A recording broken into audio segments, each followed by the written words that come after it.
So I was just thinking about the chronic health epidemic, which really is, my mission to resolve. The more I thought about it, the more it became apparent that the way that things are set up, the systems that are in place, are really the things causing it. But then I was thinking, well, what's the cause of them? What is the cause of the way things are currently set up? What is the cause of the systems that are in place that seem to lead us to become less and less healthy and less of all kinds of good things?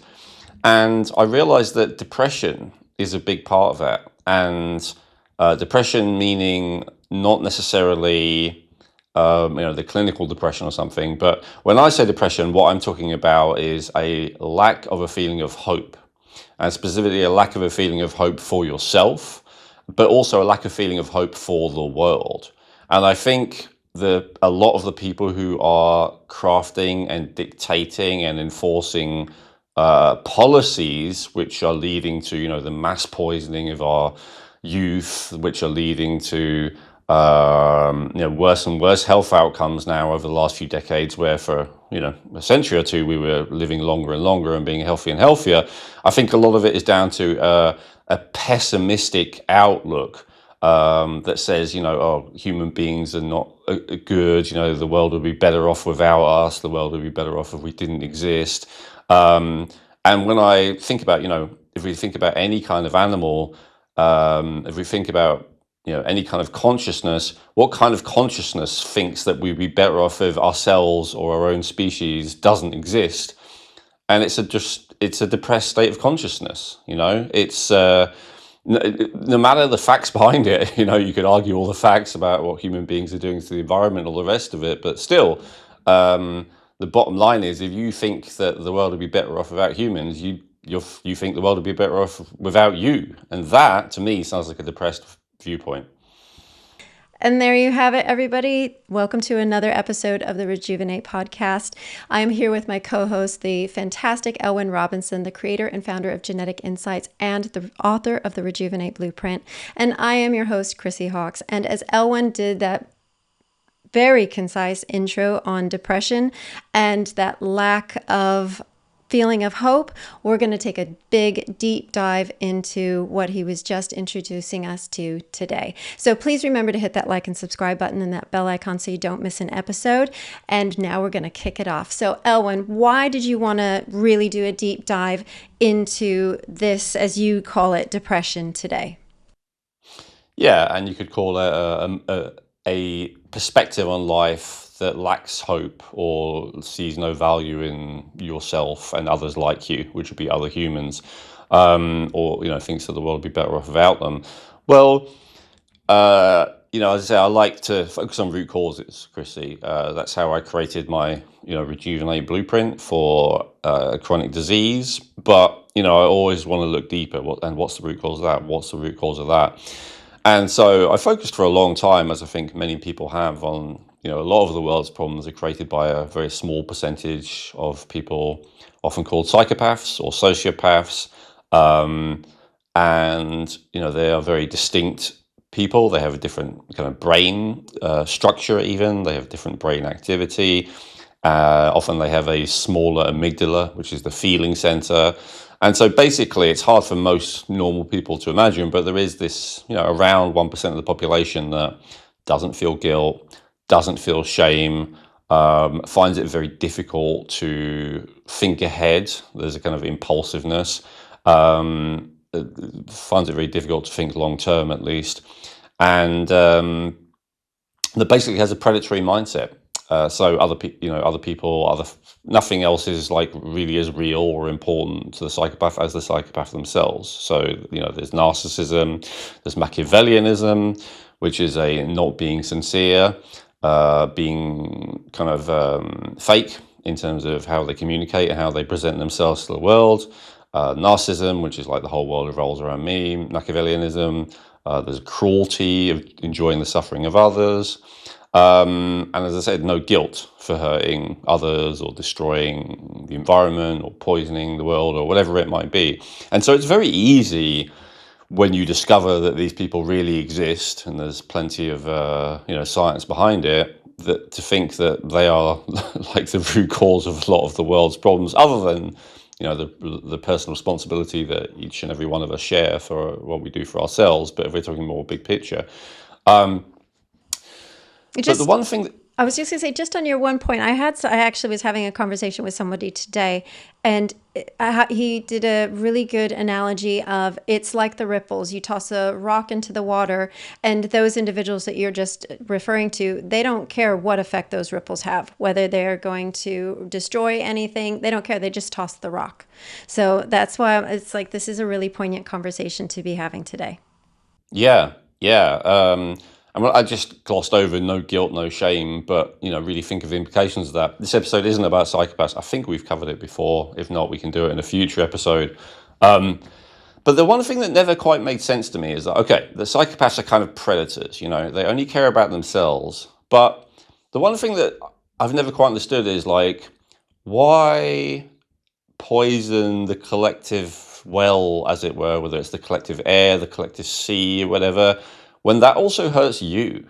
Like, that doesn't, like, so predators, you can imagine, it's like an old-fashioned sense of evil, like the aristocrat or whatever who treats all the serfs underneath them as if they're cattle to be used and abused and bought and sold and tortured and all these kind of horrible things. But that's kind of like 19th century and earlier evil. It seems like in the 20th and the 21st century we have a new form of evil where it's not just like hurting and abusing and exploiting and etc. the people who are quote unquote below you in terms of status and who maybe are powerless to you.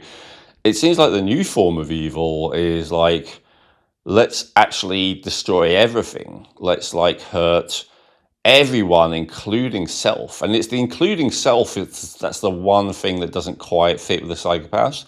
Now, as I said, one of the qualities of the psychopaths is they don't think ahead. There's a impulsiveness. They, as well as having a small amygdala, they have less prefrontal cortex development usually, which means that it's not as easy for them to think long term, as among other things. So you could just put it down to that. But even then, I was saying, okay, that could be why they're happy to just destroy the environment, even for themselves. The mercury in the sea and all these poisons in the air and all the rest of it. But then, the psychopaths notoriously are not good at getting on with others, to put it mildly. And this effort to poison everything seems to have a very there's a concerted community. Like there's a lot of people involved in it working together. I guess that's what I'm trying to say. And so that doesn't strike me as like just a den of only psychopaths. Like it feels like there has to be another type of person that is involved in this whole thing and making it happen on an everyday level. And so when I was really thinking about it, I ultimately came down again to this idea of depression. So if you feel like a sense of futility about the world, about humanity, about life itself, and you can get existential. A lot of one of the things about depression is you start to quote unquote curse God, right, or curse whatever you want to call it, the creator of this reality that you are perceiving. And you were like, I kind of wish existence didn't exist. Let's just put it that way. I wish I was nothing. I wish there was nothing. And I won't get into the philosophical or religious implications of that in this episode, but I will just say that when I think about that, I think maybe depression isn't the right word for it, but I can't think of a better one that people will, recognize. I mean, nihilism, I guess, is another one, but I think a lot of people are not really aware what that means. But it's like, it would be better if everything didn't exist. It'd be better if the world didn't exist. And especially it'd be better if I didn't exist and other humans didn't exist. And, people don't always subscribe to all of those. Some people are like environmentalists, where they just wish that the, humans didn't exist, but otherwise they like the rest of the environment. And so it's not always completely generalized, but when I dig into it, these people, when I really ask and ask and ask, I like to really understand them. At the core of it is really a nihilism, like a resentment about the universe existing at all, like a resentment about existence. And so it doesn't seem like I am talking about something I don't understand. I would say I relate to it very much. I was nihilistic for a lot of my life. I think the impulse comes from something very legitimate, which is the awareness of suffering and the awareness sometimes of the unfairness of suffering. Things like, how could a good God create, babies who are like afflicted with terrible pain or suffering as soon as they're born, that kind of thing.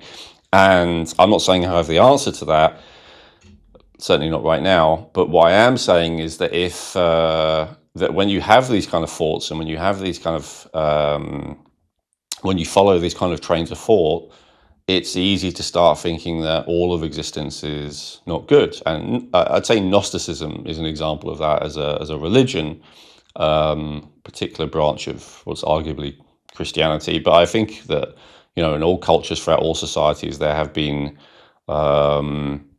this philosophy has been codified, this idea that this world, at least, this planet, the way that things are set up is just evil and cruel, and that it would be better off if it didn't exist. And so for some, it's like seeking to escape, to transcend to some other plane where things are better. For some, it's just wanting the whole thing to end and go back into nothingness, which is more a kind of pure nihilism. But whether we're talking about a kind of Gnosticism or a kind of nihilism, which is either escaping to a different, better world or just having everything cease to exist altogether, I would say, and I'm not the only one, I've heard great spiritual teachers talk about this, but I want to talk about the health practical element of this. I would say that it's rooted in depression, meaning if you experience enough energy, if your glands, which remember, in a lot of Eastern and even Western kind of religious stroke mystical systems would be related to energy centers like chakra. So they would focus on glands, even though they may not have understood them like we do currently in science. And if you are focused in a healthy way, so those three things, level of energy, glands reasonably healthy and balanced, and perspective reasonably healthy, it is impossible to feel that way. And so while I can fully relate to, as I said, feeling that way, I believe through my own experience and also through observing others that if you fix a person's health, they're no longer nihilistic and they're no longer attempting to escape or hoping to escape this world because this world is so cruel and so evil. They actually are able to see the goodness and the beauty in this world and increase the goodness and the beauty in this world and the kindness and all, whatever words you want to use to describe it. And so when I'm talking about depression, that's really what I'm talking about in this episode. So yeah, I've put it down to three fundamental causes. So cellular, glandular, and neurological. And I think working on any of those will make some difference.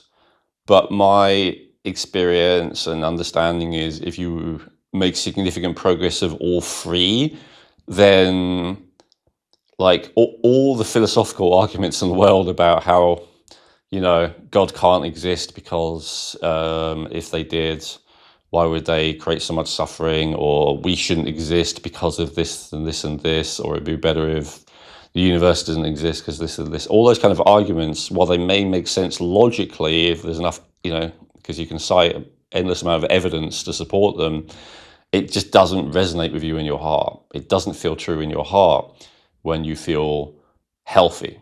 And so I'd say those perspectives are really actually a sign of ill health. And so that's what I wanted to talk about, how to approach that. And I think I imagine the kind of person listening or watching an episode like this is probably not in full-blown depression, but you're probably in one of two camps. Either you have phases of it, and so I'm going to talk to you today about warding it off, or perhaps you just have it, but like a little bit, like you recognize it a little bit in yourself, but it's not, super strong.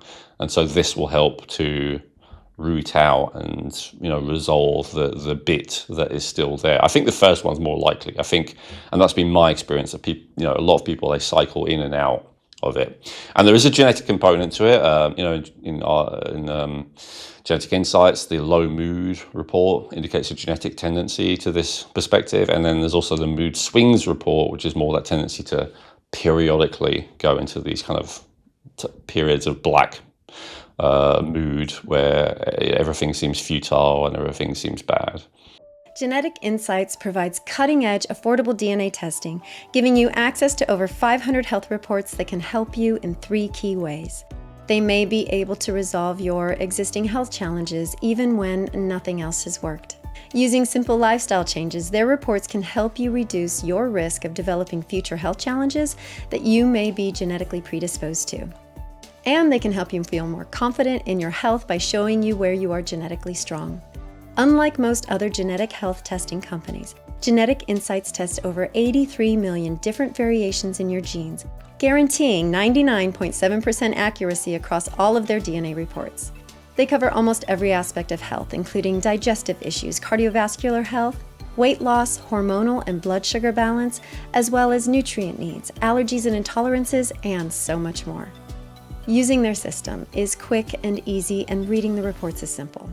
If you've done an Ancestry DNA test, you can simply download your raw DNA data, upload it to the Genetic Insights platform, and within a few hours you will have access to genetic reports which give you a risk score for each specific issue and scientifically validated recommendations based on your individual genetic profile.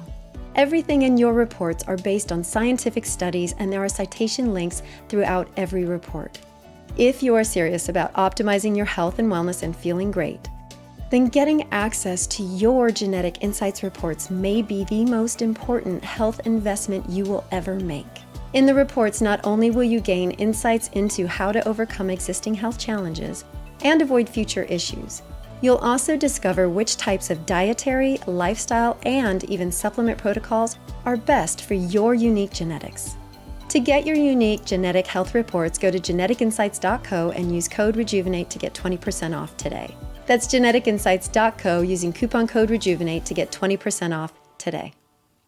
And with those that you were just discussing, the genetic component aspect of it, would that be related to your body's ability with certain hormones, or is it, as something else? It's a great question. Yeah, most of our reports are based on correlation, not causation. So we don't have to know what causes something to see the correlation between people having certain genetic variants and people having an incidence of depression, for instance, which is how we put those reports together. But I would say out of the 3 we're listing, the cellular and the glandular would be more likely, because the other component, the neurological, is more based on life experience. Whereas the cellular and glandular is heavily influenced by, the genetics you have before you're even born. So, yeah. In fact, before I get too much into the 3 causes, actually, let's just talk about the polyvagal theory for a second as well. I think it's been a long time since we talked about that, because I think it has something very interesting to say about that. So about depression, because I think this is like a good way to understand as well how and why we get into that mode, and then I'll talk about like the root causes. So, in terms of the nervous system, most people listening have probably heard of the terms like the sympathetic nervous system and the parasympathetic nervous system, and so usually that's called, like, the sympathetic nervous system is called fight or flight, and the parasympathetic nervous system is called, like, rest and digest. I think you probably heard of that even before you met me, Chrissy, right? That's like a common thing that, people talk about. Okay. Now, it never quite sat right with me, even though I think I remember teaching it in some of my early courses. And the reason it's because I was like, well, but what about depression? Because is depression fight or flight? Not really. In fact, often depressed people feel a lot better when they get into fight or flight, but it's a kind of opposite state, because fight or flight is all ramped up, whereas the depressive state is all tamped down. But is it a rest and digest state? So when you ask people who believe in that two poles theory, they will say yes, like depression is an excess of parasympathetic. I've heard that before. Or they'll say, actually, it's a sympathetic state, like it's a type of sympathetic. I've heard both of those. But both of those explanations didn't really sit well with me. So when I came across the polyvagal theory by Stephen Porges, I think it is, I was like, this makes so much sense. So this actually explains it. So what he says, and he called it a polyvagal theory, but I consider it fact these days, and I see more and more people, like Dr. Ray Perrin, who we had on recently, refer to it. So they actually talk about there's 3 modes to the nervous system, and this feels much more true and in alignment with real life to me. There is the ventral vagal state, it's called, related to the vagus nerve. One of the ones related to the vagus nerve, which basically is the state that we all want to be in unless we're really screwed up. So ventral vagal, and they even talk about this in ancient mystical systems. Like I relate this, for instance, to in yoga, in the Vedic system. They talk about these 2 channels called Ida and Pingala, like which are kind of like yin and yang, like active and passive, and all the rest of it that run across the body. The alternate nostril breathing, you've ever done that at a yoga class, that's meant to balance them. But then they talk about I think Sushumna, which is the central pillar. And the idea is you balance these 2, then you achieve this thing in the middle. What is this thing in the middle? It's this beautiful combination of being relaxed, but also alert and present. And it's a difficult combination to pull off. Usually we're one or the other. We're either relaxed, but we're sedated, our brain is not fully sharp, or, and again more commonly these days, we are awake and our brain is sharp, but we are stressed, we are frustrated, we are anxious, whatever. And so the ventral vagal to me relates to that beautiful third state, and that's how it's described as well. It's present and alert, but at the same time relaxed. And so this is an optimal state of being. The second state that he talks about is this classic sympathetic state. Sympathetic being fight, flight, and this often relates to feelings like anger and maybe anxiety, right? So fight is like anger, flight would be fear. So I know anxiety and fear aren't exactly the same, but it's an excited nervous system. In terms of in the brain waves, it's a high beta. Like the brain waves are more active, higher frequency. The blood, the heart rate, is increased. These are stimulated states. That's the sympathetic nervous system. And so the idea is, if we were happy and healthy and not all screwed up by whatever, we would be in a ventral vagal state most of the time. But occasionally stuff happens. Life is not pure bliss, much to the annoyance of the Gnostics. Sometimes there are challenges. And so then there's the issue of, what do I do? And the easiest reaction, not easy, but the default reaction usually, if there is a stress, is to fight or flight, the anger or fear, and depending on what's appropriate. Now, however, you can get into a situation, and this is true for all animals in nature, but it's especially true for humans in the 21st century, when neither of those are really an option. You can't fight because there's no one to fight. Let's say you get a letter in the post saying you got this massive bill, right, which you can't afford to pay. Who are you going to fight? I mean, you may get on the phone and try and scream at someone, but these days it's probably going to be an AI agent or, someone who barely understands you. Like, it's not very satisfying type of fight, and it's not a real fight. That's the thing. You're not engaging your body, you're engaging your mouth at most. And and it's like flight where you're going to run away from home because you're going to bill. Like there's nowhere really to run to either. So most of the time we're like stuck in this state where we can't fight or flight, and the sympathetic nervous system is just firing and firing and firing, and it's not able to calm down. Now, there are many problems with that, but for now, I'll just focus on one, which is that's a very energy draining state. As we just said, with the sympathetic state, heart rate is increased, energy expenditure is increased, use of nutrients is increased. Like everything is being used up more quickly. And at the same time, because we're not in that nice relaxed ventral vagal state, the ability to digest nutrients is actually gone down. So we're in a state of burning up more nutrients, including oxygen and glucose, able to assimilate less nutrients.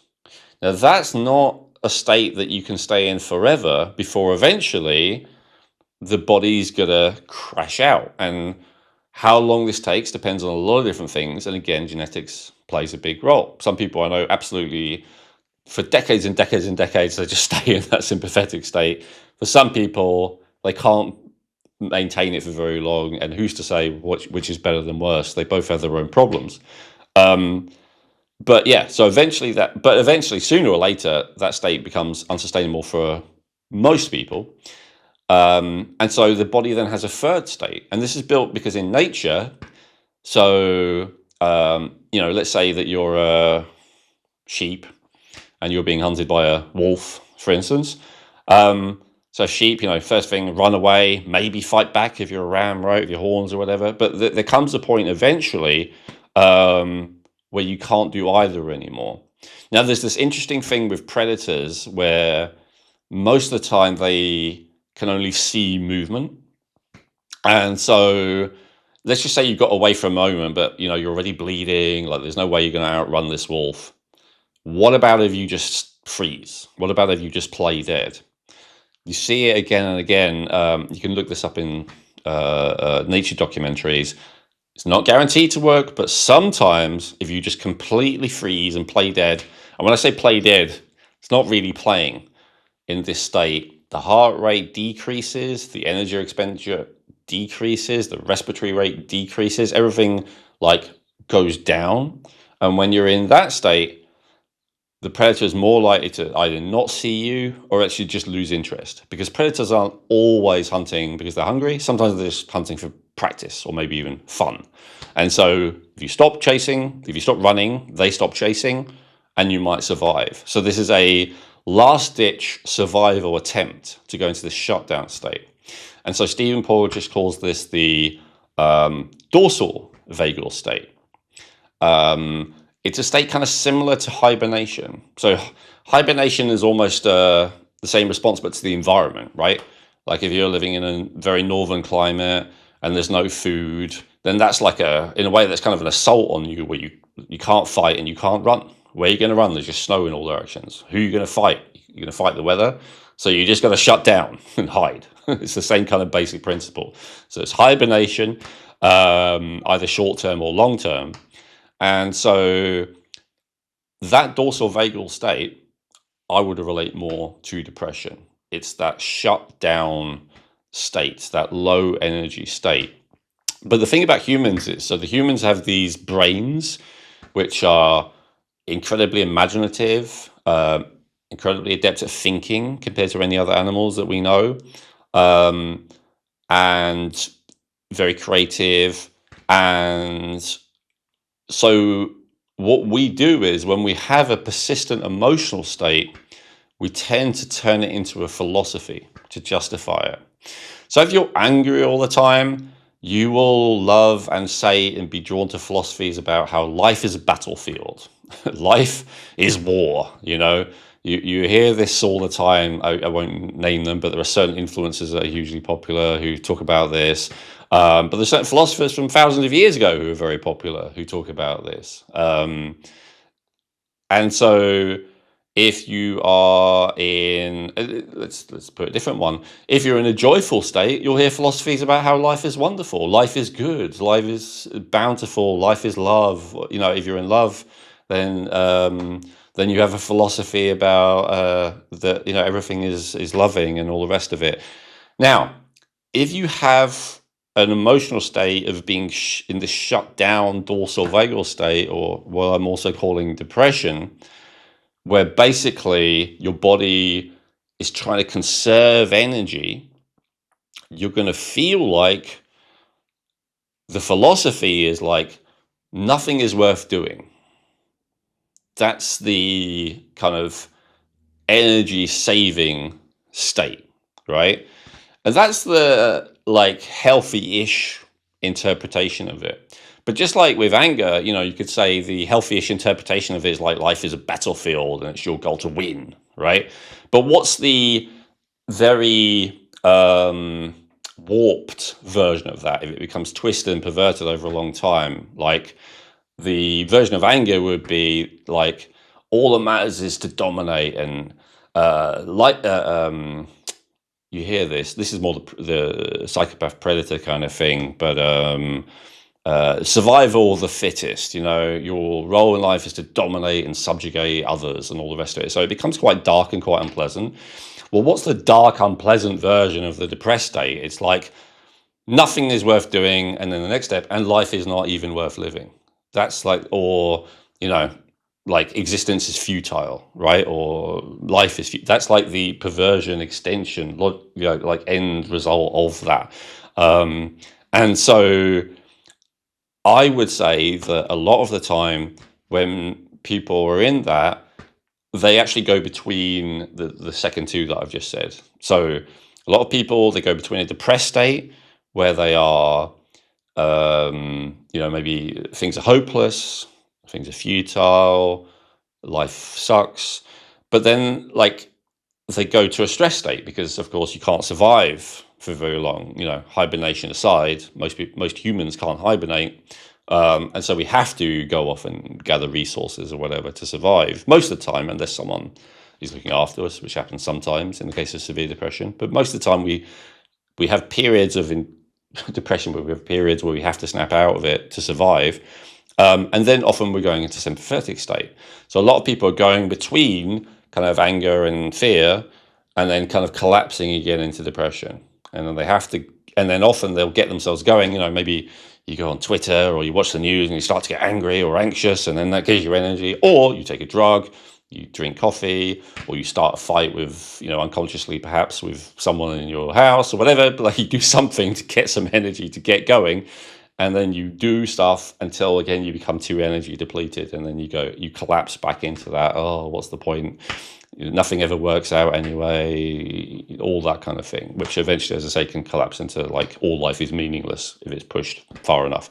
Yeah, because I have heard you talk in the past as well about how people can get into that fired up state because they can finally get some energy to get things done, and that feels better than that lethargy space. But then they've burnt out, and then they have to collapse back down again. But that's sometimes the only way that those individuals can potentially get up and go is to access that sympathetic state with that anger and get that fuel from those. From adrenaline, noradrenaline. Would that be where it's coming from?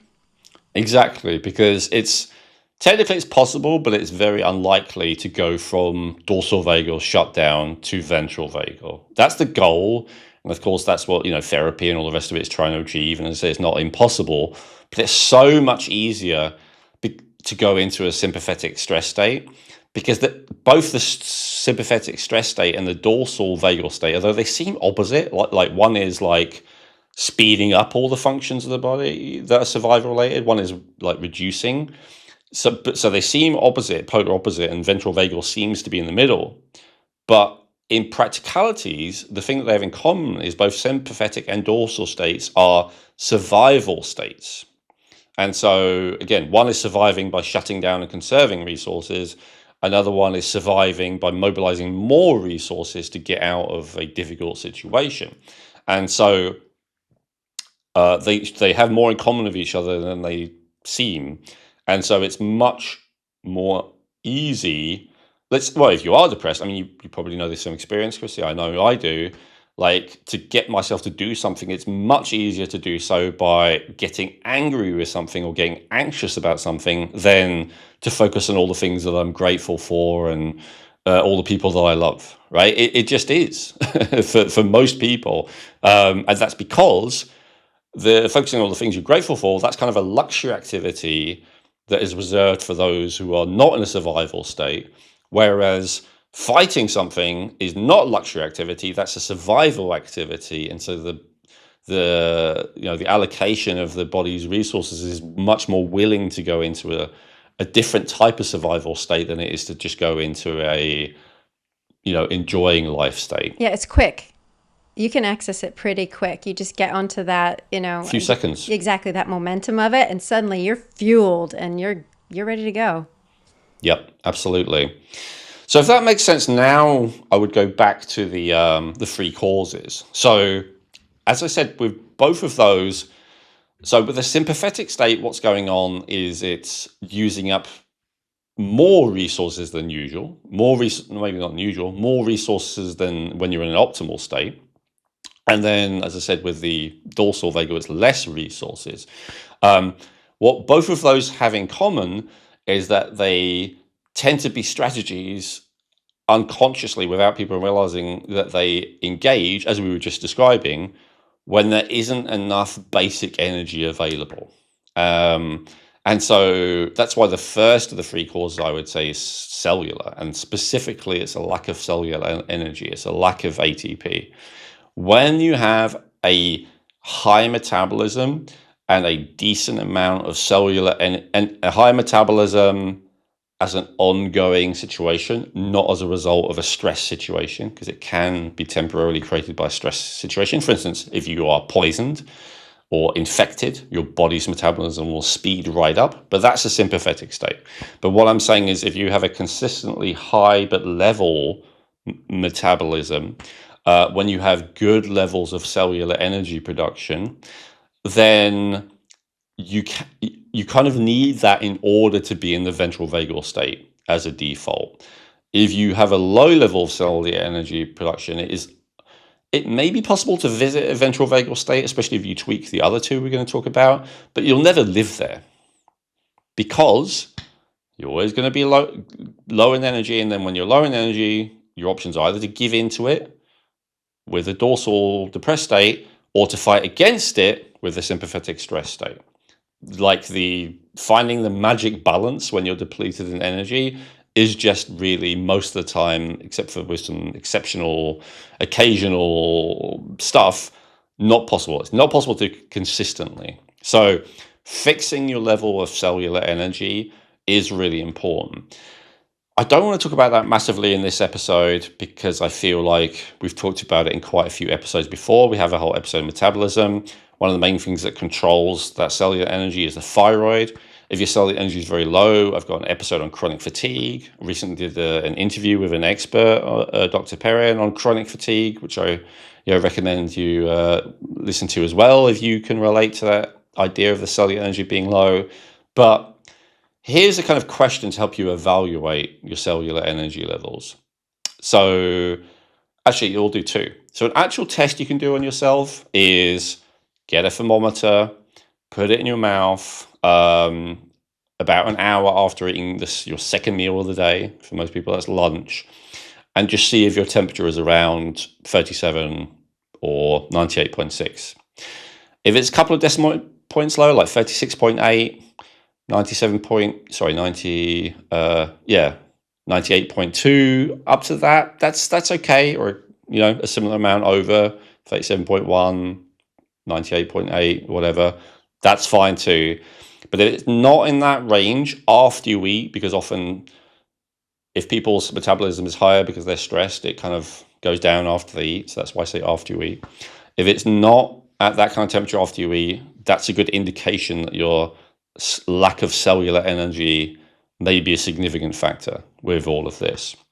In terms of how you actually feel, a good question to ask yourself is, what is your default state? This is something a little bit hard to assess, maybe. But when I say default, I mean, obviously, if someone angers you, you're angry. If someone makes you feel afraid, you're afraid, etc. But when there's none of that going on an everyday level, maybe if you work, while you're working or whatever, while there's nothing else going on, do you feel joy? Do you feel joy on an everyday level? And do you feel open? Do you feel open on an everyday level? And when I say open, what do I mean open? Open to people, open to it doesn't mean open to everything. You don't want to be open to abusive people. You don't want to be open to people trying to rip you off, or you want to be open to terrible weather conditions. You want to protect yourself from those. I don't mean that. Obviously, you got to be sensible. But when I say open, I mean like New are experiences, in a way. yeah. That's when I say new experiences. That's why I'm saying not necessarily all new experiences are good. That's why I want to give that caveat. But yes, but you are basically right, Chrissy. Yeah, are you open to at least the possibility of new experiences? Are you open to connecting with others? How do you feel about like your everyday life? And when I say everyday life, what I mean specifically is, do you need some kind of stimulation or some kind of something to make you feel okay? Or it's just everyday activities like putting your shoes on or looking out of the window or brushing your teeth or whatever it might be. Are you able to do that in a joyful state, or are you only happy when you're listening to music? You're only happy when you're working out. You're only happy when you're taking drugs. You're only happy when you're on the Instagram or whatever it might be, right? Like, is your happiness dependent on having to have some kind of input, or are you just happy doing everyday things? And if you're just happy doing everyday things, that's a great indicator to me you have a decent amount of cellular energy. I realize most people in general, and most people watching this, that's not going to be true for. Unfortunately, it's not true for the majority of humanity anymore, but it is also not no one. I don't want to be too pessimistic and bleak again. A significant minority of people do actually have that experience, and they find the rest of us very confusing. They don't understand why we're always so stressed, like, why can't you just enjoy the everyday things, is what they say. So they do exist. And they are good role models for us, at least in this regard. So I don't want to focus too much on that. I do want to focus more on the other two, because I feel glandular, I know we kind of talked a lot about as well, but I want to give a few takes about how it relates to this specifically. I think it's a bit more complex. And then neurological, I really want to talk about. Before any of that, I guess when it comes to depression, I should also just address the issue of the traditional treatments for it. So SSRIs are considered to be effective, even though there's an overwhelming amount of evidence these days that they're not really. Now, that's not to say that they are never effective for anyone. Of course, for some people they are. But the studies these days consistently show that they do no better than placebo in terms of the benefit they give with depression specifically. While having a big list of side effects. And I think this is a complicated subject that I've already covered in a previous episode, so I won't go in too deep. But I'll just say that I do not think serotonin is a happiness molecule. I think that's a mistake.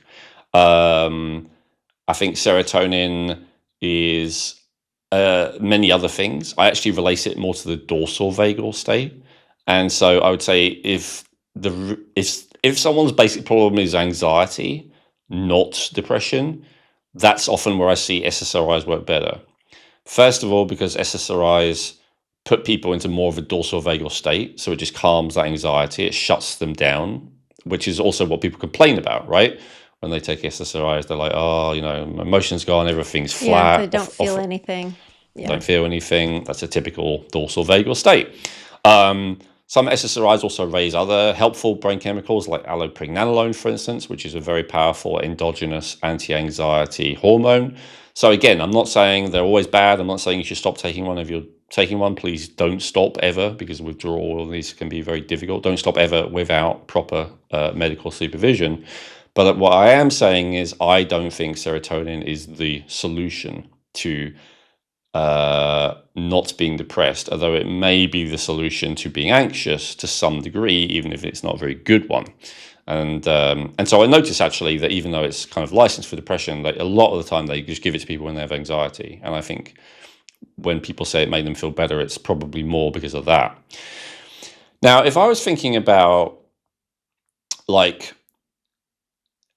now, some people would take that and say, you know what, there's no evidence that any neurotransmitters or any neurochemicals are really causative with depression. And I think that's throwing out the baby in the bathwater a little bit. And I'll tell you why. Because as I'll use a different example first. As anxious as you may be, if you take enough of a benzodiazepine, like Valium or Xanax, or even things in the category like a Quaalude, magically your anxiety, poof, will be gone.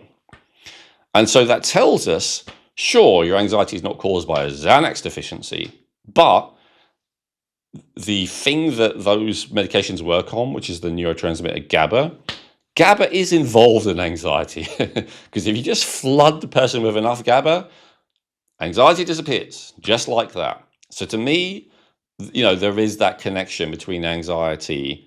And by the way, it's a really bad idea to do what I just said, because those things are highly addictive and habit forming and down-regulating, which means that the withdrawal from them is some of the worst suffering that a person can experience. I'm not recommending them, but I'm just saying that the fact that they work shows that there is a significant neurotransmitter element to it. Now, with depression, giving people something that massively increases serotonin doesn't magically fix it every time, like Xanax does for anxiety. But you know what? I've never seen a depressed person on crystal meth. It's not possible. I've seen a psychotic person on crystal meth. I've seen all kinds of other issues with it. And it's a very dangerous substance, again, even more so, that I definitely wouldn't recommend. But honestly, and again, I'm not recommending this, but when I was in my I think I was depressed all my early life, definitely all my first 20 years of my life, most of my 20s.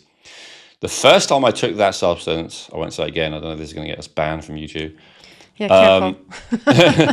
The first and actually only time I took it, I literally only had it once, although it was over the course of several days during a festival. It was the first time in my life I felt like a real level of confidence about myself and about the future and everything, ever. And that, it was like such a, oh my God, like the bleakness, pessimism, nihilism, futility, hopelessness, whatever you want to call it, which was just a constant background noise to every element of my life. Whatever else I was doing, even when I was laughing, or even when I was this, or even when I was that, like the default state for me was that, what I'd call depressed state. And it was always there to some degree until I did that. That time that I was on that substance, it's the first time that there was 0% depression in me. And that's because if a person has enough dopamine flowing through their system, it's impossible to be depressed. Just like if a person has enough GABA flowing through their system, it's impossible to be anxious. So dopamine, I do think, has a part in it. Now, it's kind of cheating, and dopamine is, if it's perfectly combined with GABA, it is part of that ventral vagal state. But because that combination is quite difficult to pull off most of the time for all the reasons we've already talked about, dopamine is also, it's part of adrenaline and noradrenaline. In fact, your body turns tyrosine, the amino acid, to dopamine, then to noradrenaline, then to adrenaline. So they're so related, your body can literally switch between them with one methyl group. So it's much more common that the dopamine is there along with adrenaline. And so what I'm saying is dopamine is much more commonly part of a sympathetic state. And so honestly, when I had that experience where I first had that, I'm not saying I was in a ventral vagal state. I guess what I'm saying is I was in a pure sympathetic state for the first time in my life with zero dorsal vagal, zero depression. And I got to feel what that was like. But it was an extremely, overstimulated, hyped up feeling. And the come down, from it once the thing wore off was unbearably unpleasant, and that made me never do it again. So would you then say, because equating that dopamine to that sympathetic state where it's like we know we're in that fight or flight, it's like you can't be second guessing yourself. You need that confidence to be able to survive, to get to where you have to get to on the other side of it. Yeah, it's kind of like a pure warrior state, when dopamine with the adrenaline and noradrenaline, as you just said, like the best kind of warrior, the one in war who, doesn't hesitate, 100% courageous, all the rest of it, right? And as you say, very appropriate for those situations. If you are in a war, that's probably the best state to be in, because 100% like all your energy engaged, 100% focused, 100% like pumped up, hyped up, all the rest of it.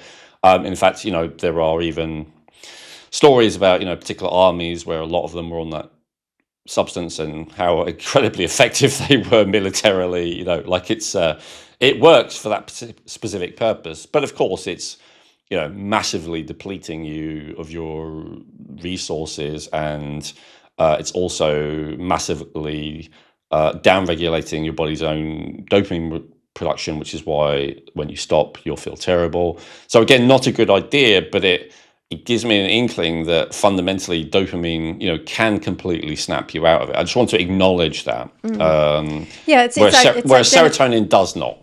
Yeah, sorry, I didn't mean to overspeak. It's identifying those pathways. It's identifying that, yes, we hit this button, that takes care of that. We hit this button, and that takes care of that. Yeah. And so I guess it's for anyone who doesn't believe me, who wants to see it for themselves, it's the proof that ultimately, it is possible to fully get out of that dorsal vagal state. And when you're on a substance like that, nihilism and despair and all that kind of thing will be philosophies that make zero sense to you. They will they will not feel true at all, at least while you're in the grip of those substances. If anything, the problem with that dopamine is that you feel godlike, you feel omnipotent, nothing can stop me, nothing can get in my way, like to an absurd degree. And would you say then that psychopaths or narcissists may potentially have an overproduction of dopamine? Yeah, I think it's definitely possible. I don't know if there's any research in that. It might not be that the dopamine is high, but that the other things are low, based on kind of the way that the brain is structured and stuff like that. Like the inhibiting things are less. That's possible, yeah. But yeah, when you have that extremely, I think it's Dr. Drew, the addiction doctor, who's quite famous. He talked about when people are on that substance I mentioned, they seek out police and start harassing them and haranguing them. Where with most drug addicts, when they're on drugs, they will be like super paranoid and hiding from the police and imagining police when there are no police. But when you're on that substance, you're actually going up to them and harassing them, which is crazy. That makes no sense. But it just shows the level of confidence that you have when you have that, pure dopamine. But as I said, it's not a good idea. It's a completely unsustainable state. You see people, if they're using that substance every day for even a year or two, that it just ages them like 10 or 20 years. Like it's incredibly a bad damaging idea. Yeah. But it is proof that there is a significant neurotransmitter element to the depression, which is why I mentioned it. Which brings us to, so we talked about cellular a bit, which brings us to glandular, which is number 2. Because neurotransmitters are something that kind of change within a few seconds. Like, you can take something that increases dopamine, but it really won't last very long, usually. The substance I mentioned is a bit of an exception and very dangerous for that reason. But the thing that orchestrates the neurotransmitters and keeps them in certain balance is more the hormones. So neurotransmitters tend to change over the course of seconds to minutes, whereas hormones change over the course of hours to days. And so a more sustainable way of looking at having the right balance of neurotransmitters is actually by working at it from a hormone perspective, which comes down to the glands. So in terms of how the glands relate to depression, so I'll just go through the list. So first of all, T3. We've already talked about T3 many times. T3 is the active thyroid hormone, or free T3.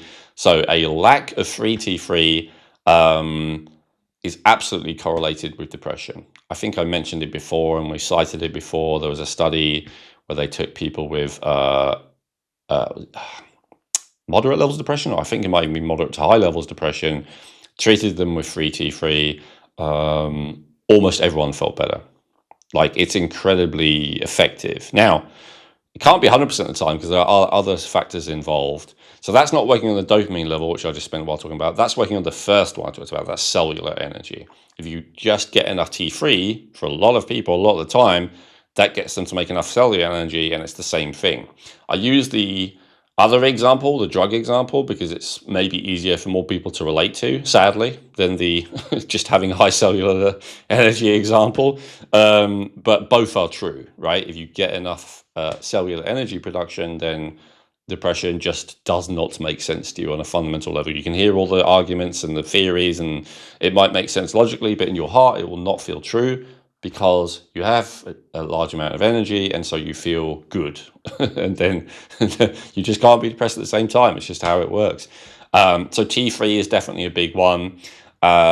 Especially for men, testosterone and DHT is a big one too. So testosterone will increase the level of dopamine, partly. Testosterone will also especially, and DHT, which is a form of testosterone, will also especially increase your levels of GABA. And as I talked about earlier, that kind of ventral vagal state, that opposite of the shutdown state in terms of the kind of progression spectrum, both of those are stimulated by those two forms of testosterone. So this is one of the reasons, again, I see it in, like, my bro science groups and stuff like that, that a lot of the time when men are talking about depression, they're like, just get on enough testosterone and you won't be depressed anymore. A lot of people are like, it's true, it works, like it can be as simple as that. So I didn't want to make this really complicated without some practical stuff. So number one thing you can try, if your doctor agrees, and if it's necessary, get on T3. That may well just cure it.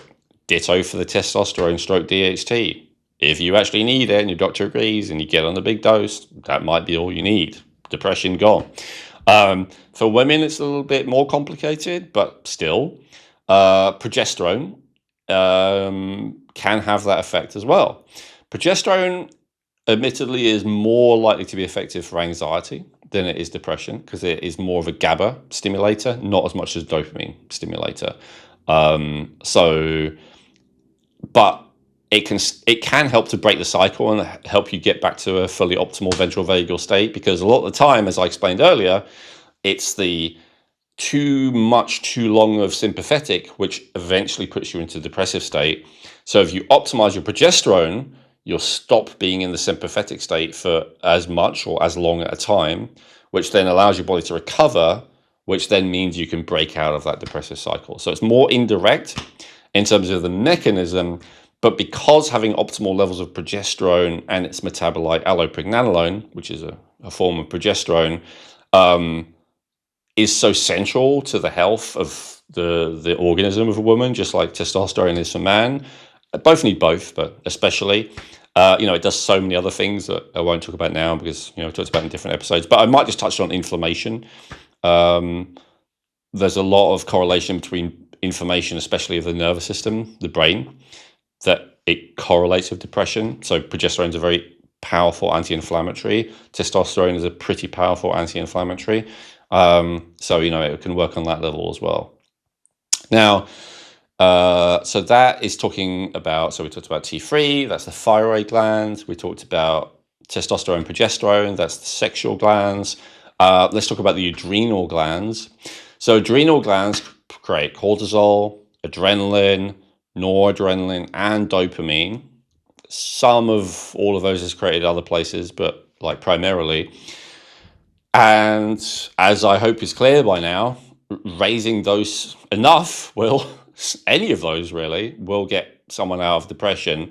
Dopamine especially, adrenaline and cortisol as well, but by increasing energy production, but they're only, but not as completely.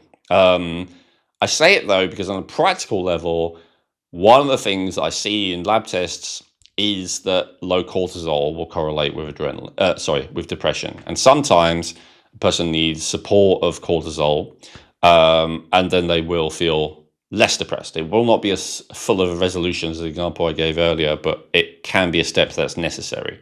And also you need enough cortisol for the thyroid hormone to work correctly as well. This usually happens to someone that's quite far along the path to being in a dorsal vagal state as a default state. And so that's often called like adrenal fatigue and stuff like that in the functional medicine kind of world. And so that correlates with low levels of AM, cortisol, saliva or blood specifically. And so supporting having more cortisol will increase energy. And this is especially true if you feel depressed kind of from the moment you wake up in the morning. That's often where the problem is. There's a lack of cortisol to give your energy a jolt to kind of wake you up and feel the urge to get stuff done, and also, you know, a feeling of like you're capable of getting stuff done. Another one that is a great anti-depression one is oxytocin, through a very different mechanism. So I talked about how the ventral vagal state, the kind of primary things I focus on is dopamine and GABA. Dopamine for the alertness, but GABA for the relaxed alertness. But there is a third component to ventral vagal, and it's the socialness. It's the desire to connect with others and the ability to connect with others. And of course, this relates to feeling safe, right? Like if you're in a survival state, you may still connect with others because you're afraid of them or you want to dominate them or whatever, but not like connecting. And so the connecting relates to oxytocin. And so oxytocin is kind of more of a luxury neurotransmitter in that its production gets sidelined to a significant degree when you're in a chronically stressed state. But I mention it because there are some people who genetically, they just make low oxytocin. And if that's the case, then you might even fix all the other stuff I've talked about, and you might still not feel fully out of depression. And the reason might be because you're not connecting with people, you don't feel safe, you know, again, not connecting with people. This could be someone I know someone who's like a social butterfly, loads of friends, always talking to people, always making connections, but they feel empty inside. They can be in a room full of people who love them and then they feel alone. That's kind of what I'm talking about. That can be the case. I mean, it can just be that you're alone, but I'm saying even if you're around a bunch of people who like and love you, you can still feel alone if your oxytocin is low. So this is where oxytocin is really useful. Now, that's kind of the genetic thing is 20% of people or less, so that's not the majority of us. For the majority of us, you know, this is one of the reasons why they say one of the best things you can do for depression is connecting with others, social connections. Helping other people especially is very good for depression because that does two things at once.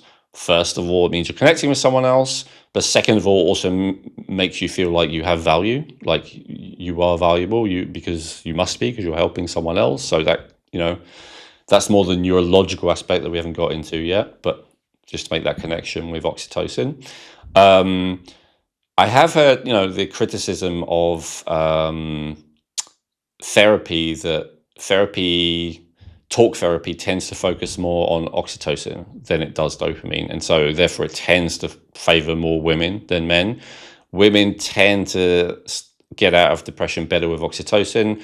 Men tend to get out of depression more with dopamine. It's obviously a generalization and both have both. So what that kind of boils down to in a practical sense is men tend to get more depressed if they feel helpless, which is, I guess, more the way I've been talking about it so far, because I'm a man. But women tend to get into depression more often because they feel alone, that it's like an alone form of helpless. And they're similar, right? So it's just, you know, women have tended to be a bit more communal overall. So therefore, it's even more important to them than men, although it's important to both, that they have that social group around them. And if they feel like they don't have it, you know, either because it literally doesn't exist or because they feel, you know, ostracized from it or whatever, then that can, you know, create depression. But again, you can fix it just with a substance, like no matter how lonely you are, if you just take oxytocin, like enough of it, that feeling will go away. Just like no matter how disempowered you feel, if you take enough of the substance I mentioned earlier, that feeling will go away. And so it just goes to show to me that there's a strong, neurochemical element to it. And so the oxytocin is actually created by the pituitary glands, as I was talking about glands earlier, but it especially has a big impact on the cardiovascular system and the heart. So I often relate it to like the heart in the something like the chakra system. And there are a bunch of hormones related to glands that also support being depressed. Estrogen is one of them. Estrogen creates a kind of emotional volatility, so it can also put you into a sympathetic state. But what I see is the higher the estrogen is, the more that a person tends to bounce between the sympathetic and the dorsal shutdown state. You don't want your estrogen super low, but when it's high, that is the tendency. You kind of want it, mid-range generally most of the time. Prolactin is another one. Prolactin is a hormone created by the pituitary. Prolactin very important because prolactin opposes dopamine. And I think I've explained hopefully enough now how important dopamine is to not feel depressed. So when your prolactin is high, your dopamine is always low by definition. And so, of course, if you look it up, prolactin relates to depression, among a bunch of other things. And so prolactin being elevated is caused by a few things. Most common things that you'll see other than medical conditions, like whatever, I won't mention them.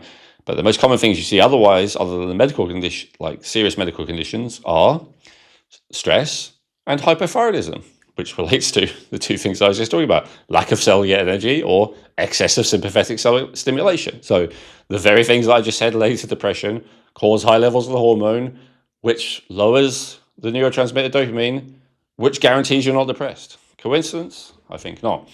Serotonin, I've really touched on.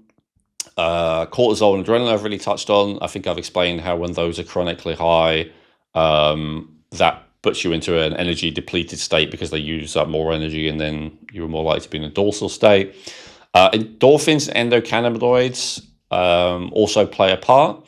I would say that in endocannabinoids, they're both kind of backup survival systems, I would say, meaning in a really optimized state, you don't have really high levels of either most of the time, but they both perform very important functions. Endorphins make you are a bit easier to explain. They make you feel like a euphoric bliss, and they are kind of painkillers. So endorphins are definitely tied to the dorsal vagal system, possibly more than anything else. More than serotonin is more my theory, but endorphins is definitely the case. Why? Because remember, I use the example of if you're an animal who maybe, you're a sheep and a wolf's got you down on the ground, like, do you want to be feeling the horrific pain and awareness of what's about to happen to you? Probably no. So endorphins come along, kill all pain, give you a blissful feeling. This is why I think I've said it before, like, even though, you see a nature documentary and you see what predators do to their prey, it looks horrible. So long as they're wild, the animal's probably healthy enough where it has the ability to produce enough endorphins to numb that pain. One of the worst things about factory farmed animals to me is if an animal is in a horrible situation its whole life, it's actually pumping out endorphins its whole life to try and numb itself from how horrible its situation is. And then when the moment comes of the horrific death, it doesn't have enough endorphins to really numb itself. So it's the horror upon horror. Whereas in nature, although it might look very cruel when a predator catches an animal and it's eating it alive, the animal likely doesn't really feel it because it's just being flooded with endorphins, which it has plenty of because it hasn't been depleting its whole life. While the same thing with human beings. If you are living in a happy, healthy, ventral vagal state most of the time, then you're only releasing endorphins occasionally when there is like a real problem, when you've broken an arm or whatever, and then it completely protects you from that. But chronically high levels of certain endorphins absolutely correlate to that dorsal vagal state, and in psychology, what we call that is dissociation. Are you disassociated? And dissociation is absolutely a hallmark textbook part of that dorsal vagal state. That's another element, actually, I haven't really touched on so far, but I talked about the nihilism and the Gnosticism. Another one I think is called Solipsism, and it's basically feeling like the world isn't really real. And movies like The Matrix, or The Truman Show or something like that will kind of play into that kind of feeling, like reality isn't even real. And that feeling of like the world around me is not really real, which again, psychologists have called dissociation, that is heavily influenced by endorphins and endocannabinoids to some degree, and relates to that dorsal vagal state. Endorphins also can be released during intense sympathetic states, obviously, like if you've been fighting, but it's that switch between I can't keep fighting, I'm dying, or I can't keep fighting, I've run out of energy, then it kind of switches more to the endorphins. And then endocannabinoids, yeah, those are a bit more complex to explain. But the way I relate it to depression is this. So endocannabinoids do a few different things, but I think the fundamental one is that they connect you to something that feels bigger than you. Like that's the feeling. So it's less like ego, less narcissistic. And they also make you take your life and your situation less seriously. So they're kind of a bit disassociative as well, like endorphins.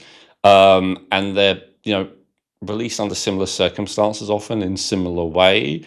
And so it's kind of a debate that I haven't fully drawn a conclusion on whether they are more supportive of a dorsal vagal state. I do think they can actually be helpful with depression, though, in reality, because one of the things that I noticed when you are depressed is you take yourself and your life and the world suffering very seriously. That's part of that whole situation of depression. And so to take everything, especially suffering, less seriously can really help to shift you out of that state. And so I think that's why, for instance, meditation practices, which raise many things I talked about, but they also relate. They've measured it. They increase levels of endocannabinoids, oxytocin, dopamine, etc. But they do raise endocannabinoids, and I think this is one of the reasons that people often have those kind of transcendental, transpersonal experiences, and that can really help you to snap out of depression. So I think with both endorphins and endocannabinoids, if they're chronically high, they're actually dissociative and are part of the dorsal vagal system. But if there's a big surge occasionally because of some practice like meditation, it can actually help you kind of snap out of that potentially if it is along with a bunch of other positive stuff. Gets a little bit complicated, but yeah. And the last hormone that most people don't think about, a hormone that I want to touch on, created by the pancreas gland, is insulin. And a lot of the time, I've joked about this with my wife especially, but the difference between like depression and not being depressed is a good meal, right? Yeah, it's true. Like literally, if your blood sugar gets low, it can feel like everything is too difficult, and you might not go into full-blown pessimism, nihilism, futility, but you might. And if you have a bit of a tendency anyway, it can definitely push you fully into it. And then you sit down, you eat a good meal, and of course, I think everyone knows the connection between these things, which is, famously, people like to have ice cream or pizza or donuts or whatever it might be to cheer themselves up, right, when they're depressed. That's kind of a famous cliche, but there is some truth to it, which is, just as I said, when your thyroid is high, it's hard to be depressed. So when your blood sugar is high, it's hard to be depressed. Now, the difference is the thyroid can just kind of get high and stay high, whereas with blood sugar, it can't stay high. The blood sugar, if it gets too high, it goes down because too much sugar in the blood is dangerous. So there's always this kind of roller coaster with blood sugar if it goes too high. So what you really want with blood sugar is to actually stabilize it. And so, again, I've done an episode on this pretty recently, on a complete guide on hypoglycemia. But hypoglycemia is what it's called when your blood sugar gets too low. And there is definitely a correlation between your blood sugar getting too low and depression. Obviously not the chronic every minute of every day type, although it could still be a significant contributing factor. But if you feel depressed periodically throughout the day, you might want to plot out its correlation with when you've eaten, and you might well be surprised that it can actually be as simple as that. In an ideal world, you'd meet all of your nutritional needs in the form of vitamins, minerals, phytonutrients, and more from the foods you eat. However, unless you prepare all of your food at home from scratch using the highest quality ingredients possible, the reality is that most of us need some nutritional support. Most of us need to take supplements if we want to look, feel, and perform at our best on a consistent daily basis. And this is especially true if you have genes that give you an elevated need of certain nutrients. And this is where Feel Younger can help. What I love about Feel Younger is that they offer a huge range of quality supplements and healthcare products formulated and endorsed by Owen Robinson, including must-haves like magnesium glycinate and vitamins B12, D3, and K2. And they do it at affordable prices with free shipping for orders over $50 without ever compromising on quality, purity, or potency.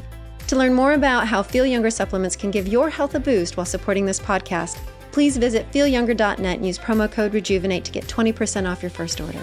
That's promo code Rejuvenate for 20% off your first order at feelyounger.net. I mean, yeah, as we've talked about in those previous episodes, it can be very noticeable when you start to pay attention when those dips come in, because your body's running out of fuel. It needs that fuel. And, it has a massive impact on mood, on how you're feeling, on so many things. So many things. Yeah, and I'm kind of half laughing saying it because I'm thinking of instances. But of course, yeah, to be serious, it relates to the cellular energy thing that we talked about earlier. For your cells to have enough energy, it's not, T3 is not energy. T3 is actually the signal to produce enough energy, or, an optimal amount of energy if there's an optimal amount of T3. But you still need the fuel for it. And so, the food is the fuel. So let's finish. I know we want to keep the time with this. We're not doing overly long episodes anymore, but yeah, so let me finish with neurological then, the third thing. And so this is often the thing that's actually focused on usually with depression, right? What's the standard thing for depression? Like either, eat right and exercise, or if it's actually bad, then they'll send you to a doctor or a psychiatrist, and the psychiatrist will say, therapy and SSRIs. Usually that's so we've already talked about SSRIs. What about therapy? It is true that there is a neurological component to depression, meaning that the habits of thinking that you have will absolutely have an impact on everything else I just said. They'll have an impact on your level of cellular energy. They'll have an impact on your endocrine glands, and therefore all the hormones and all the neurotransmitters and everything I just talked about. It's a big deal. So there's a few things. So first of all, the habit of what you focus on. So if your focus, just to be very simplistic, I know it's not always as simple as this, but very simply, if you tend to focus on what's wrong and what you can't do, you will be depressed. And what you can't control, sorry. What's wrong, what you can't do, what you can't control are the recipes of focus that are much more likely to lead to depression. On the other hand, if you tend to focus on what is right. Now, I realize when you're depressed, trying to focus on what you're grateful for is too much of a stretch, usually. It's too far away. But just focusing on what's right, what do I mean by that? It's like, at least this is as it should be. That's a kind of focused, right? So it's like, what can I focus on that at least is as it should be? Like, rather than always focusing on everything that's not as it should be. And then if you keep focusing on what you cannot do, then you will feel disempowered, which will reduce your dopamine. Because as I said, the feeling of being empowered heavily relates to dopamine. If you focus on what you can do and what you can achieve, that will increase dopamine. Dopamine is actually the neurotransmitter of expectation of reward, not reward itself. Meaning, if you're focused on something you believe you're capable of achieving on your own or with a group, then you will have more dopamine because your brain will be expecting that reward to come at some point. If you're focusing on what you cannot achieve, there is nothing to stimulate dopamine. So focusing on what you making the choice, and I realize it's difficult when you're in a depressive state because of the momentum. Okay, there's a lot. Yeah, momentum. But yeah, sorry, let me explain that properly. Actually, when you're in a dormant state, your body's trying to conserve energy. When you're in that shutdown dorsal vagal state, so when you try and focus on things that you can do, there is resistance inside you, kind of rightly so, because it's trying to protect you from expending energy. So the brain is naturally trying to focus on things you can't do to convince you to not expend any energy, and you have to kind of force. Now, the problem is, well, start with it this way around. It actually makes sense if you're really, really depleted in energy.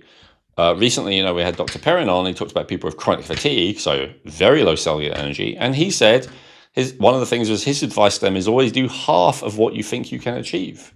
Now, he's still telling people to achieve stuff. I'm not saying he's not, but the idea of don't aim too high when your energy is low, right, is built into his system, and it's built into your chemistry. That's why your brain is trying to convince you can't do stuff.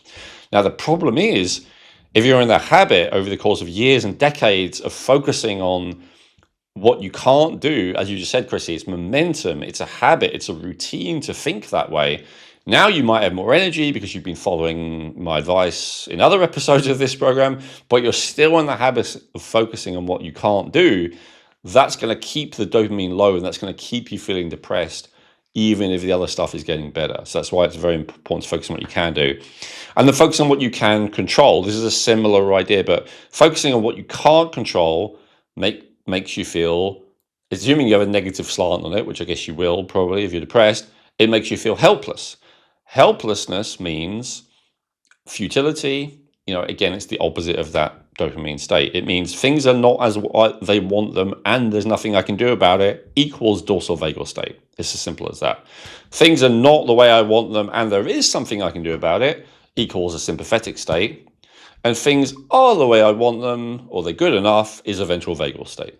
It's as simple as that. So if you're happy with things as they are, then you're happy. If you're not happy, but you can do something about it, that's sympathetic, driven by dopamine and adrenaline. And if you're not happy and there's nothing you can do, then it's a shutdown state, which, as I say, I think it's driven primarily by serotonin and also to some degree endorphins. So that, and if you've heard all this a million times before, sorry, I just hope it made sense to put it in a new framework for you with understanding how it relates to the neurotransmitters and stuff. But if you haven't heard this concept before, it may be mind-blowing. I know I've spoken to clients before and they're like, they can't really get their head around the idea that what they focus on is a choice. And it's true, it's not easy, especially when you're in a shutdown state. But it is a choice. You can choose to focus on something else. First, the kind of easier way is to just choose your input, right? So rather than spending an hour listening to something about that you have no control over that makes you feel sad, you can spend an hour listening to things that inspire you and make you enthusiastic, about doing something. Or maybe even if it's not too much of a stretch, you can spend an hour listening to something that makes you feel good about things as they already are, right? So you can at least choose your input in terms of choosing your focus. Then there's the whole thing that, personal development teachers talk about, like asking a better quality of question, right? So rather than saying, okay, God, what kind of, I guess even what can I focus on as a question, but asking a better quality of question might be, what can I achieve today that I'll feel, proud of myself for, that I'll feel happy about? What is good that I can, be grateful for today, maybe, if that's not too much of a stretch, like asking a better quality of questions. The other thing I want to point out too as well, because it's also about setting the bar to the achievable space. It's like if I say, okay, I want to start walking because, I want to go lose weight, or I want to do that. Okay, I'm going to do 5 miles today. Or when I was like, oh God, to be fair, that's most likely not going to happen. But if I could say, hey, I'm going to walk around the block once today. That's achievable, that's attainable, and I'm setting myself up for success. Because if you don't set yourself up for success, then there's failure, and then you're back in that cycle again of, see, look, it's all impossible and I can't do it. Even if that walk just means, hey, I'm going to just walk to the end of my garden and back. Something. It's again, it's setting the bar to the level that that, come on, you can do that. And then the next time, maybe a little bit further, and so on and so forth. And just setting yourself up for success. And also not making a commitment, and you said this one in one of our other episodes as well, is when you make that agreement with yourself that when you break it, then there becomes this lack of trust within a self.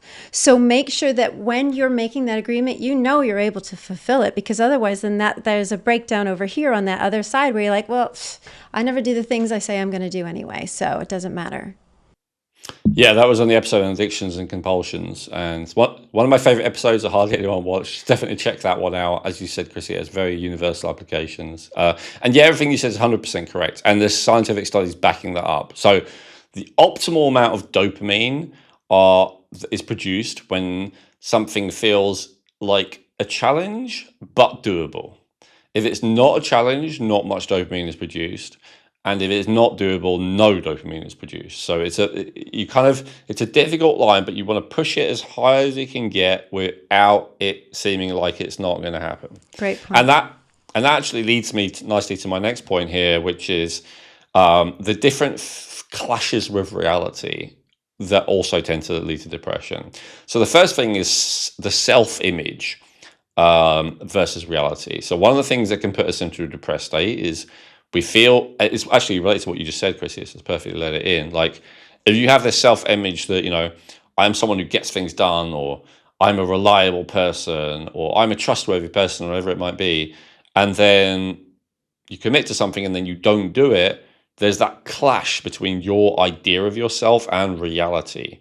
Or, a completely different example might be, you think of yourself as, the most beautiful person in the world, but then everyone you talk to, rejects you and doesn't treat you that way. That can lead you into depression. So it could be all kinds of different things. But whenever our self-image doesn't match reality, that's where we lead to depression. So not many personal development people talk about this. They always try and talk about pumping yourself up as much as possible. But I actually think realism is super, super helpful for depression. Like having an honest self-evaluation of your current capabilities, as well as a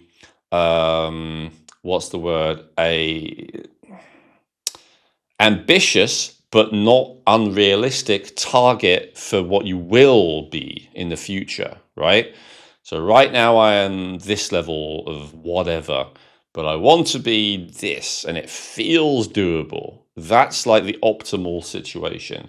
If you have a grasp of where you are right now and what you're capable of, think about money. I just talked about attractiveness. Think about money. You may not be someone who's capable of achieving $1 million income in a year. You may currently be achieving, I don't know, 50,000. And it's good to accept that and not spend money as if you have 100,000, because that will lead to depression quickly if you're spending much more than your actual self-image is able to create. But having a goal of reaching 100,000, that may feel doable for you in your current profession or business or whatever you might be doing, right? So realistic goals that feel achievable, backed by, a realistic understanding of your own situation, is a perfect recipe for not being depressed. And I know that flies in the face of a lot of what people say of this idea that you should have the highest self-esteem was a big thing, I think, 50 years ago, among a certain branch of the personal development, psychology space. But I think it's been refuted now. I think if you can't see it in the world around you, then you need to look more carefully. Just blindly believing you're the best at everything, irrespective of all the evidence, does not lead to happiness.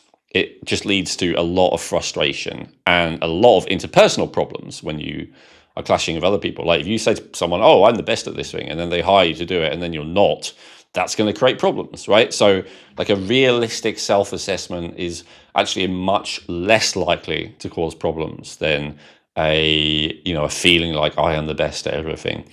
And then, so yeah, that's the self-image. Oh, and then of course the other problem is the ideal self versus reality. So that's one problem, is people overestimating themselves maybe. But another huge problem, another significant percentage of people indulge in, is they have this idea of the idealized self that they should be, and then they compare themselves to that, find themselves severely lacking very often, and then feel really depressed about it, right? I should be a millionaire, but I'm almost broke, and so therefore I'm a loser and I'm depressed. I should be super attractive, and yet, most people treat me as if I'm just average, and so I'm super depressed. I should be the best at the world at this thing that I'm into, and most people treat me as if I'm not, and therefore I'm super depressed, right? Like, so, or maybe, I guess that's, maybe I was phrasing that a bit like the previous one, but let's put it differently. I should be the most attractive person in the world, and I look in the mirror and I know I'm not, and that's why I'm depressed. I should be rich, and I look at my bank balance and I know I'm not, and that's why I'm depressed. And so a lot of the time, shifting the ideal self from something unachievable to something achievable, it goes back to that theme again, will create motivation, which can help break out of depression. But also sometimes, depending on what your issue is, more even just shifting your ideal self to how you are now. This is this idea of, how you are now is perfect. It's not perfect forever, but it's perfect for now because it is how it is. And so to say that how you are right now is not perfect is to argue with the creator of the universe, right? That made you. Now, that's not to say you should stay not very good at whatever it is. Like, you can aim to improve, but you can't. How you are now is how you are now. That's something you can't change. How you are tomorrow is something you can change, but how you are now is something you can't. I think a lot of people feel a lot of pain because of how they feel now is so far away from the ideal self that they wish they were. So that kind of embracing of how I am now is perfect for now, even if it's not really good enough for tomorrow or next year. It's a tricky balance to pull off, but that really is the ideal. Yeah, and that's a really great point. I mean, this is where I'll go to. And I remember I was having a conversation with my mom. I was really down. I was really depressed. And she just said to me, "You're thinking too far ahead in the future." Said, "What can you achieve today? And then what can you achieve tomorrow?" Said, "And everything else will come. But you're thinking too far ahead into the future, and that's why you've gotten yourself into that into the state you are." And I was like, "Yeah, you're absolutely right." So we ticked off all the things that I could have done today that were done, and it's like, okay, here I am. And of course, I'm going to be making those steps, those action plans, or those next things that I can do tomorrow, and so on and so forth. And so that really helped put me into the perspective of it shifted where I was at. Yeah, that's awesome. Yeah, that's great practical application of that idea. Absolutely. Yeah, I'd like to apply it to a to-do list. It's perfect. Yeah. Yeah. Yeah. Now, Elwin, I have to say this is definitely going to go in one of my top 10 episodes. Awesome. All right, let me give you a couple more. Okay. So, yeah, consciousness reflecting your current and past environment. So, as much as everything I've just said in the last 10 minutes or so about embracing reality, we also want to make sure that we are not just a reflection of our previous and current environment and circumstances. So, let's give a practical example of that. When I was growing up, I was poor, everyone around me was poor. I was depressed, everyone around me was depressed. I was unambitious, everyone around me was unambitious. And generally, like attracts like. That's that law of attraction thing. Just because anyone who's not the way that you are kind of just seems too alien to you, and you just often don't sync with them, even if sometimes you admire them or you're attracted to them or whatever. And so it's difficult to get out of being around what you're used to being around, whether that's a job or a type of relationship or a type of person or a location on this planet or whatever it might be. But it is true that, again, all the personal development stuff in the world, like you can listen to, Tony Robbins 2 hours a day or whatever. But if you are doing a depressing job surrounded by depressing people, like, you're more likely to be depressed, for instance. That's just a reality. So the other thing is to see if you can break out of the environment that you're used to. And environment, as I say, doesn't necessarily only mean location. It can be the type of job, it can be the type of relationships, it can be the type of people, it can be the type of house or apartment. Like, if you're surrounded by ugliness, for instance, you're more likely to be depressed if you're surrounded by beauty. If you're surrounded by filth, you're more likely to be depressed if you're surrounded by cleanliness, et cetera, et cetera, et cetera. There are all these things that can help. And if you're surrounded by chaos, you're more likely to be depressed than if you're surrounded by order to some degree. Now, obviously, order, if you're talking about, I'm talking about coercive control order, but I am saying if you're in a highly chaotic environment where you can't predict what's going to go on next, it's stimulating, which I guess is You're always on sympathetic. alert. Yeah. but it's sympathetic, exactly. So it is a short-term fix to depression, but it is not a long-term fix. Whereas actually getting into an environment where you feel safe and stable, and there's a reasonable degree of being able to predict the future, not totally, but a reasonable degree, will put you in a position where then you can start choosing your new inputs rather than having them forced onto you, which means you'll start to feel in control of your own life again, which especially for men, but I think for everyone, is helpful for breaking out depression. Actually, I'll talk a little bit about men and women. So as I said, women, oxytocin is especially important to break out of depression. For men, dopamine is especially important.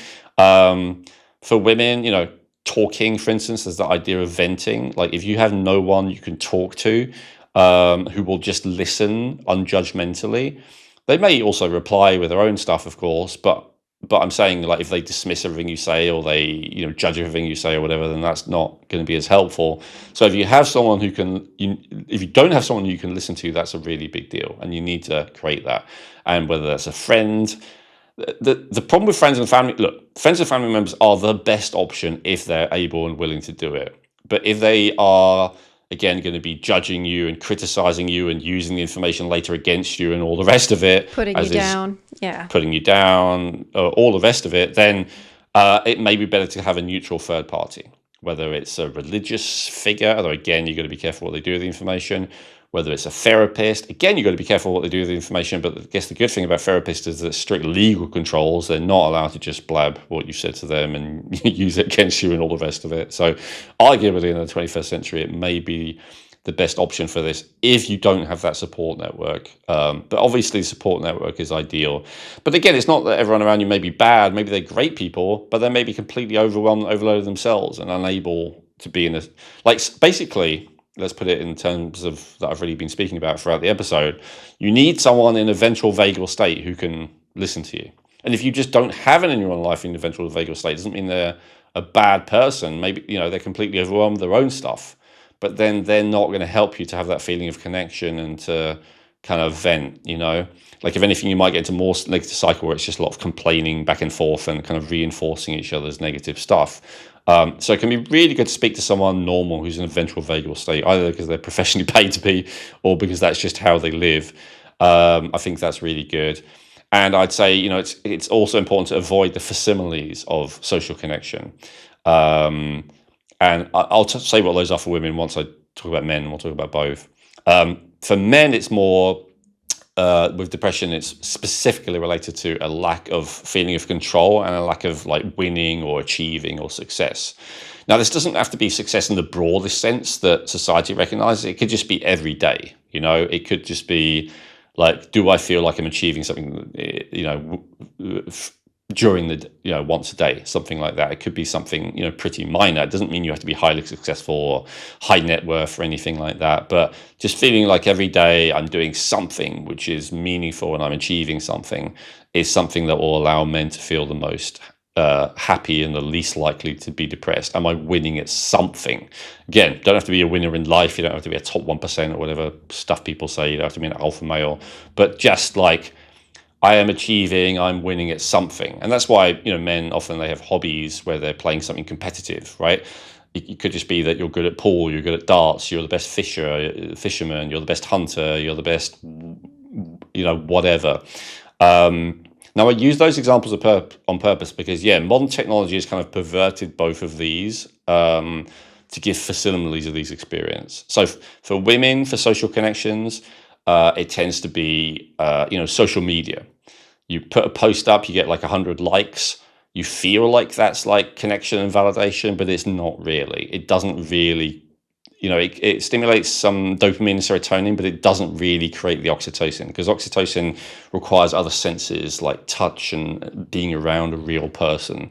So that is like a fake form of bonding, which is not really helpful, and that I think has to be avoided. So, if you're a woman, you have to remember not just to have online connection, have real connection.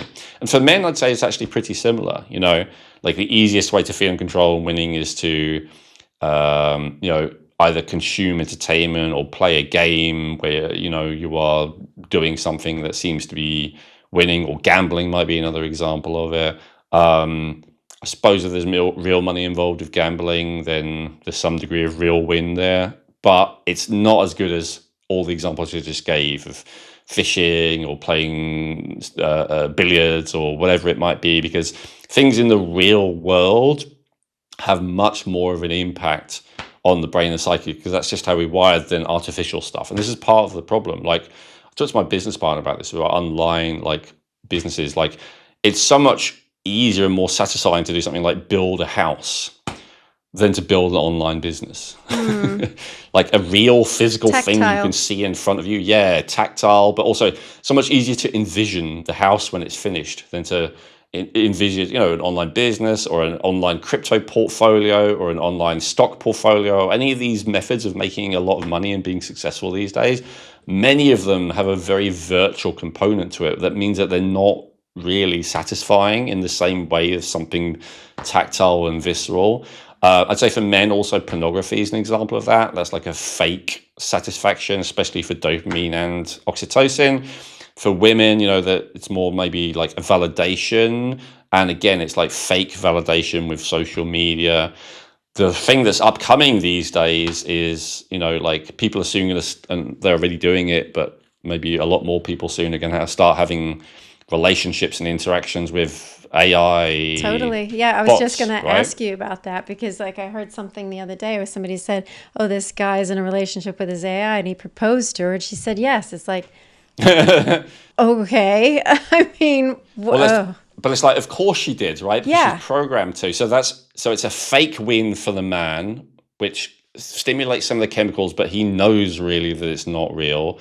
And so it's the same for the woman, right? She might say stuff, and then whatever she says, the chatbot goes, oh, you're so right, which feels validating. But again, she knows it's not really real, and that no one is really listening. So yeah, on both sides, I think it's pernicious and very dangerous. And I put it in the same category as the kind of drugs that I mentioned earlier. It's creating some kind of effect, but the thing that's really missing, is the oxytocin. So yes, you can get some dopamine and some adrenaline and some serotonin from these different activities, but studies have shown that, testosterone goes down with pornography use, for instance, whereas it goes up with real sex.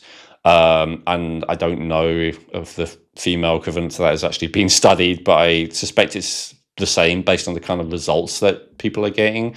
And the oxytocin connection, as we were talking about a minute ago, that requires real tactile sensation. You don't have to be touching the person necessarily, but just being in the same room as them is still, activating all the senses rather than only audio and visual.